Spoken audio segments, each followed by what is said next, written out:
Congress party స్వతంత్రం రాకముందైనా స్వతంత్రం వచ్చిన తర్వాత అయినా లౌకిక వాదంతో భారతదేశంలో అన్ని కుల మతాలు అన్ని వర్గ ప్రజలను ఐక్యం చేస్తూ ముందుకు పోయే ప్రయత్నం చేసిందనేది మనమందరికీ తెలుసు. ఈరోజు బీజేపీ పార్టీ కేవలం మతాల మధ్యన చిచ్చు పెట్టి రాజకీయ పబ్బం గడుపుకుంటుంది.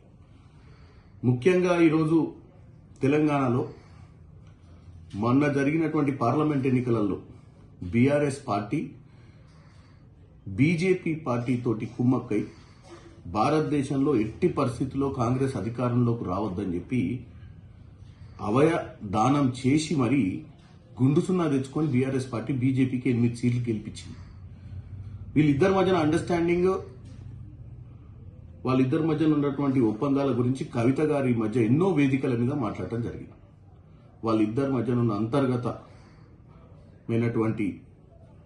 ఏకాభిప్రాయం ఏంటంటే, ఇప్పుడు జూబ్లీహిల్స్ ఎన్నికల నేపథ్యంలో కూడా ఎలాగూ మైనారిటీలు బీజేపీకి ఓటేయరు కాబట్టి మైనారిటీ ఓట్లన్నీ కూడా బీఆర్ఎస్ కి వచ్చే విధంగా బీజేపీ వైఖరి ఉన్నట్టుగా మనకి ఈరోజు తెలుస్తుంది.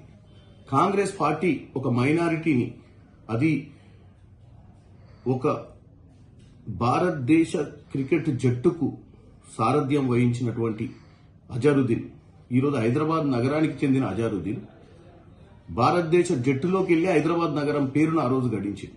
ఆ రోజు పేరు ప్రఖ్యాతలు సంపాదించి పెట్టిండు. భారతదేశానికి కెప్టెన్ గా, రథసారథిగా ఉండి ఎన్నో విజయాలు సాధించి భారతదేశానికి కూడా మంచి పేరు తెచ్చినటువంటి వ్యక్తి అజరుద్దీన్. ఈరోజు అజరుద్దీన్ గారిని మంత్రివర్గంలోకి తీసుకోవాలని, మైనార్టీ సంక్షేమం కోసం, మైనార్టీల కోసం ఈరోజు హైదరాబాద్ లో ఒక నాయకుడు అవసరం ఉంది, కేబినెట్ లో ఒకరిని పెట్టాలన్న ఆలోచన ఎప్పటి నుంచో కాంగ్రెస్ కుండి ఈరోజు నిర్ణయం తీసుకునే ప్రయత్నం చేస్తుంటే, భారతీయ జనతా పార్టీ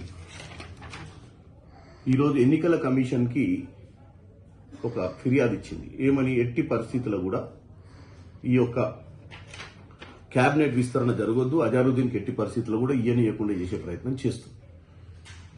దీంతో బీఆర్ఎస్ కి మంచి జరగాలని, మైనార్టీలందరూ బీఆర్ఎస్ వైపు చూడాలని, కాంగ్రెస్ పార్టీ మైనార్టీలకు అవకాశం ఇస్తలేదని ఒక అబాండ వేసే విధంగా ఈరోజు బీజేపీ వైఖరి ఉంది. ఈ ఎలక్షన్ కమిషన్ కి ఇచ్చినటువంటి ఫిర్యాదే కాదు,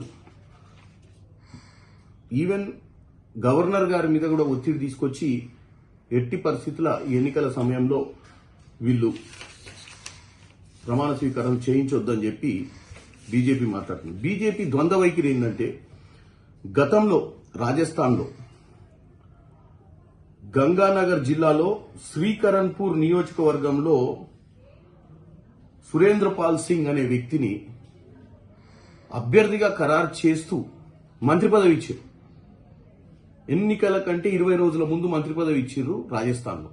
మరి రాజస్థాన్లో బీజేపీ తీసుకున్నటువంటి నిర్ణయం, ఆ రోజు వాళ్లే అధికారంలో, సెంట్రల్లో ఉర్రు, స్టేట్లో ఉర్రు, వాళ్లే అటువంటి నిర్ణయం తీసుకున్నప్పుడు ఈరోజు అజరుద్దీన్ ని మంత్రివర్గంలో తీసుకోవడాన్ని ఈరోజు వీళ్ళు వ్యతిరేకించడాన్ని చూస్తే మీకు అర్థమవుతుంది.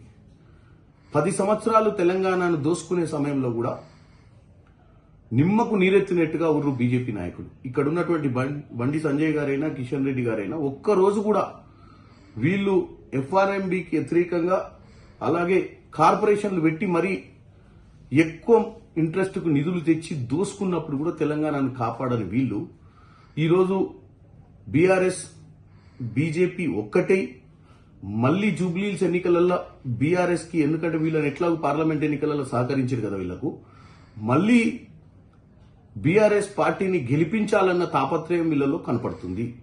దీన్ని ముఖ్యంగా మైనార్టీ సోదరులు గమనించాల్సిందిగా నేను కోరుకుంటున్నాను. మైనార్టీలకు మంచి జరగొద్దని బీజేపీ, మైనార్టీలకు వ్యతిరేకంగా బీజేపీ నిర్ణయాలు తీసుకుంటుంటే, బీఆర్ఎస్ పార్టీ కేవలం ఎన్నికలలో వాళ్లకు పార్లమెంట్లో సహకరించడం కాబట్టి ఇప్పుడు మాకు ఇక్కడ సహకరించాలి, ఎట్టి పరిస్థితుల్లో కాంగ్రెస్ ని గద్దెనెక్కనియొద్దనే ఆలోచన క్లియర్ కట్ గా కనపడుతుందని ముఖ్యంగా నేను మైనార్టీ సోదరులకు తెలియజేయాలనుకుంటున్నాను. తెలుగులో ఫాస్టెస్ట్ న్యూస్ యాప్ ఇప్పుడు కొత్త అవతారంలో 5 సెకండ్లోనే పూర్తి వార్తా సమాచారం మీ చేతిలో. సోషల్ మీడియా ట్రెండ్స్ మీ కళ్ళ ముందుకే live TV and voice search options తో ఇప్పుడే డౌన్లోడ్ చేయండి. యాప్ లింక్ డిస్క్రిప్షన్ లో ఉంది.